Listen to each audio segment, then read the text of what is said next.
Vaqt go'yo oqqan suv. Mana ko'zni yumib ochqicha bizni yana bir yangi yil kutib olish oldida turmoqda. O'tmish bizga xushalliq, qayg'u, qutuq va mag'lubiyat qatorliq nurg'un hadiyalarni taqdim qildi. Xolab va ya xolamay u hadiyalarni o'shnimizga ortqancha yo'lga ravon bo'ldik. 2022 bizga mahrum qo'ygan mehrlardan, sovugan tomoqlardan, tashna yuraklardan, ado qilinmagan toatdan va ahamiyatsiz yirtilgan kalendar varaqlaridan afsusliq nazarida ajaba degini chiqarib turmoqda.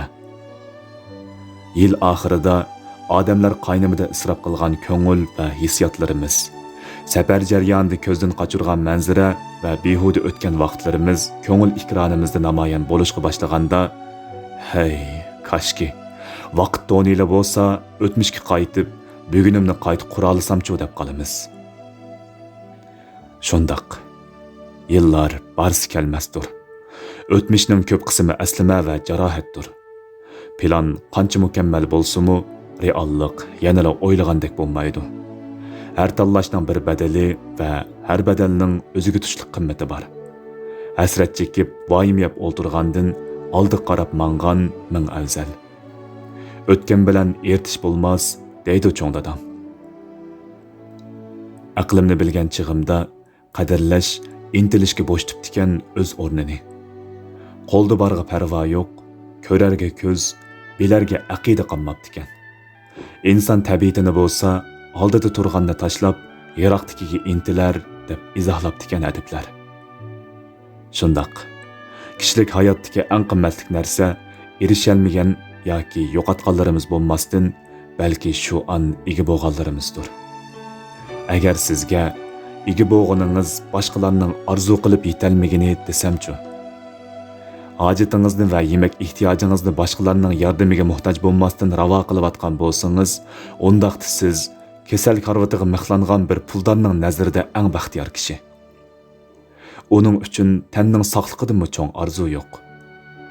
Boshqalarga havas qilib, o'zimizning oddiy turmushdan og'ringanimizda muvaffaqiyat qozonganlar ichida oddiylikqa intildiganlar bor desamchu. Avat shaharlarda kechini kunduzga ulab, jon tikib, xizmatida ma'lum utuqlarni qo'lga keltirgan kishilarga havas qilinayotgan shu daqiqalarda ularning oddiy ammo illiq bir oilaga havas keladi, hatto orzulaydi desamchu. Siz yaxshili bo'ling, yaxshi ko'rganga sizdan yaxshisi yo'q. Vaqt keyniga yonmas, turmush agarga baqmas. Ketganni qaytarib olg'ili bo'lmaydi, bo'lsa-mu burunqidek bo'lmas. Hayotning ko'p kutishga toqati yo'q. Oxirida hammasi afsusga aylanar. Kechikib kelgan ishtiyoqning nimaga foydasi? Atigi vafoga ketgan kelarmi? Tamoqda birlari sizga hamroh bo'layotgan bo'lsa, u vaqtni uning uchun ayring. Do'stlaringiz bilan kelishib qo'ygan bo'lsangiz, so'zingizda turing. Jupta halolingizning ko'nglini avaylang. Cho'ng anam ichmagan choy soviydi, tutmagan odam ketadi deydigan. 2021 o'tib ketishdan burun o'ylaganlaringizni amaliylashtirib, uni eng go'zal ravishda ustib qo'yishingizga tilakdoshman.